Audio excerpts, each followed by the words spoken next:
Les styles d'objets vont nous servir à modifier cet objet-là. Donc j'ai cliqué à côté, rien n'est sélectionné. Je peux passer en affichage aperçu si je veux, comme ça je vois mieux ce qui se passe. Voilà. Et là on va aller chercher dans le menu Fenêtre, Style, Style d'objet. Window, Style, Object Style.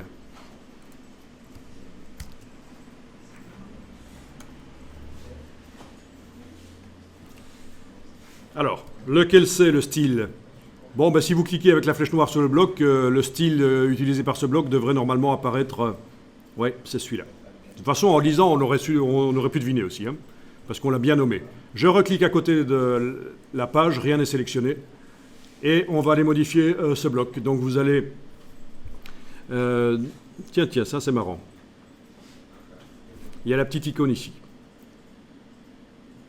Ça veut dire que si on utilise...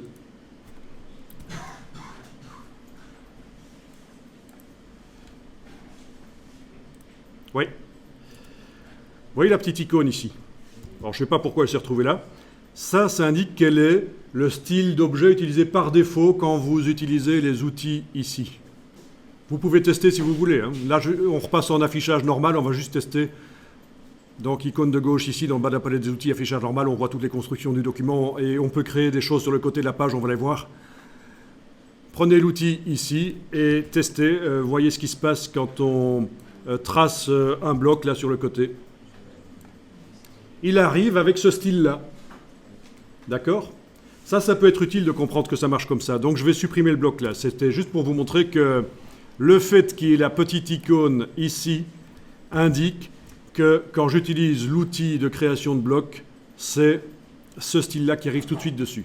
Et si vous voulez, vous pouvez déplacer la petite icône et aller la mettre sur 100, éventuellement, voilà, sur 100.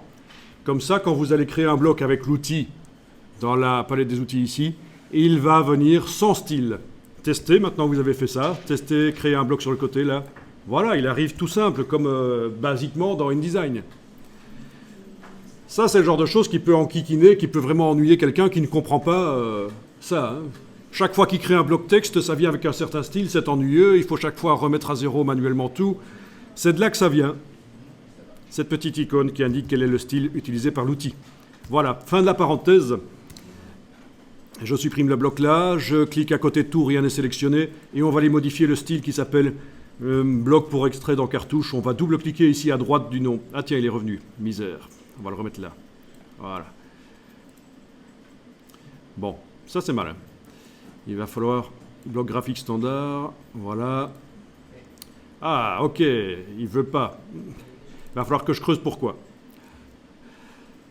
Il revient chaque fois en tant que bloc par défaut. C'est pas grave. Double-cliquez à droite du nom. Et alors là, bon, peut-être qu'avant de faire ça sur mon écran qui comporte peu de points, j'ai intérêt à faire placer le bloc un peu sur la gauche, comme ça.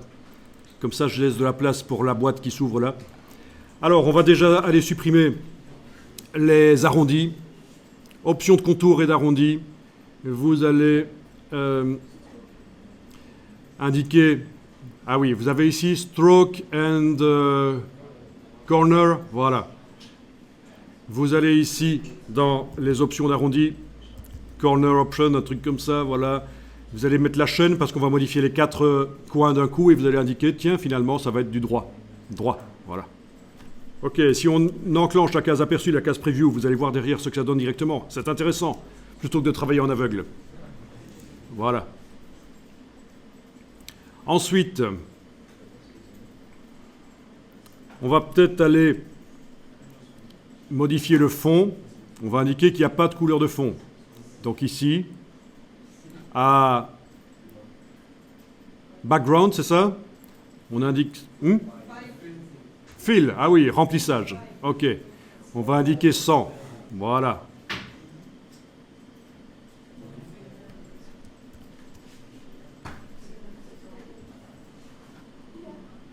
Alors ici, à contour, on avait un contour au départ, mais il a la couleur du papier. Quand le fond, le remplissage, le vert, était là, le contour blanc se voyait. Mais vu qu'il n'y a plus de remplissage, on va le faire passer par exemple en noir. Voilà. Alors, ça fait fort mortuaire. On va peut-être changer le type de contour. On va prendre un contour simple, continu. Continu ici, voilà. Et peut-être moins épais aussi. Voilà, 2. C'est pas mal. OK. Donc, le contour, on a mis du noir. On a changé le type de contour. On a pris le contour tout simple, continu, pas les doubles lignes. L'épaisseur, on a changé ça. Alors, au niveau de la teinte, on peut prendre le noir, mais le teinter, c'est-à-dire qu'on va pouvoir indiquer, par exemple ici, 30, touche tabulation, comme dans tous les logiciels Adobe pour valider ce qu'on vient de mettre dans un cartouche. Touche tabulation, tab. Et vous avez du gris à 30% au lieu du noir. C'est du noir à 30%, c'est du gris clair. Voilà. Donc ça peut aider. Bon, je pense que c'est un peu plus classieux que ce qu'on avait avant. Les encadrés, c'est toujours un peu délicat. Au niveau du design, c'est lourd, ça alourdit, il ne faut pas en abuser. Donc, mais enfin voilà, vous avez vu qu'on peut modifier tous les blocs identiques qui utilisent ce style d'objet vont être modifiés dans le document. C'est l'intérêt des styles d'objets. Je ne sais pas si je vous avais dit, mais moi j'ai donné des formations à des gens qui avaient suivi 3 ans d'infographie et qui étaient diplômés en infographie spécialisés en mise en page. Ils ne connaissaient pas ça. Quand ils devaient modifier des objets dans une mise en page, ils le faisaient objet par objet. Et je peux vous dire qu'ils ont râlé quand je leur ai expliqué que ça existait. Ils ont dit, mais si on avait connu ça, on aurait gagné des dizaines d'heures. Ben oui, mais enfin bon, on ne vous empêche pas d'étudier par vous-même aussi. Hein. Voilà. OK. Alors on va enregistrer le document, enregistrer sous, fichier enregistré sous. Dans le dossier de tout à l'heure, c'est bien. On va juste changer le nom.